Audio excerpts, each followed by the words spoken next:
Bismillahirrahmanirrahim. Assalamu alaikum. Ina so in yi amfani da wannan dama yau ɗaya ga watan Disamba, wanda ya mun kingin in ce kwana 9 ko 10 domin shugabanni na ECOWAS su ƙara haɗuwa don tattaunawa bisa matsalolin nahiyarmu, musamman abin da ya shahi mu ƙasar Nijar.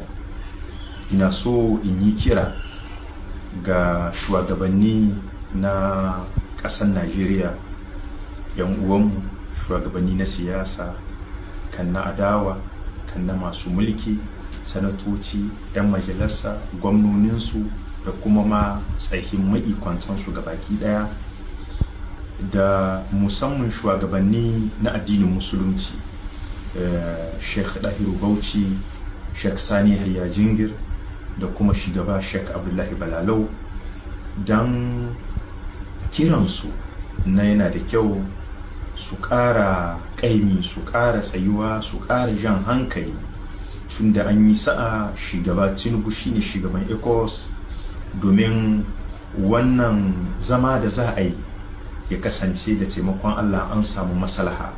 Yau da wata 4 bisa wannan juyin mulki an dora ma ƙasanmu takunkumi, kusan sai in ce ana azabtar da al'ummar ƙasa bisa abinda nike gani ba shi bane hanyar da ya kamata a yi.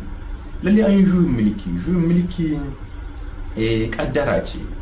Duk mutunan mulki, ko ta hanyar zaɓe, ko ta hanyar ma mutum ya kwata, ko ta hanyar juyin mulki, ko ta hanyar yaƙi, ba wanda ke ba kan shi mulki. Duk wanda ka gani wasu mulki Allah ne ya bashi, kuma wannan ita ce al'ada ta mutanen Nijar wadda suka koya ta hanyar addinin musulunci. Kinan ba daidai bane a ce za a musu azaba dan a tunzura su, dan a ce gashi sun tunjire ma ko sun yi wani juyin juya hali dan ka da wa'annan sojawa. Gare ni yau, ga tunanina, duk mutum da ke kamnar ƙasar nan ba zai so a ce bayan an yi wannan juyin mulki su ma wa'annan sojawa da ke bisa mulki an ƙara samun wani matsala. Wannan ba kamnar ƙasar nan bane, kuma ba wata alheri bane ga ƙasar nan. Amma duk hanyar da ya kamata a bi dan a samu maslaha, mataki bisa mataki, domin ƙasar mu ta hita daga cikin wannan matsala, wannan shine alheri. Ita ce hanyar da za ta ba da dama a ce gashi an koma bisa turbar demokarasiya, kuma mun ci gaba da gina ƙasarmu kamar dukkan ƙasashe na duniya.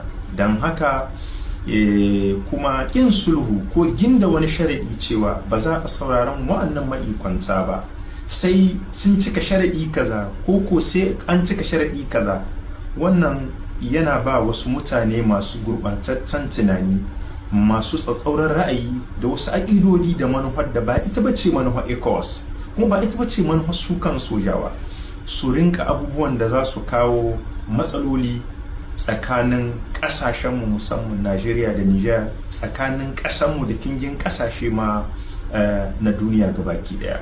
Tsatsauran ra'ayi ba alkhairi bane. Don haka ina kira gare su duka su tashi tsaye, su kama mu da addu'a, su yi magana, su ja hankali, domin kar a ce kuma an sake zama bayan tsawon wata 5 ba a samu maslaha ba.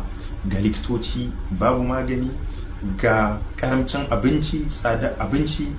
Ina tsammani wannan ba hanya bace wadda za ta ba da dama a samu maslaha, kuma a hita cikin wannan matsala ba tare da bata lokaci ba. Ubangiji Allah subhanahu wataala ya taimaki kasashenmu gabaki daya, ya tsare kasanmu, kuma ya yi mu jagoranci domin mu fita daga cikin wannan matsaloli.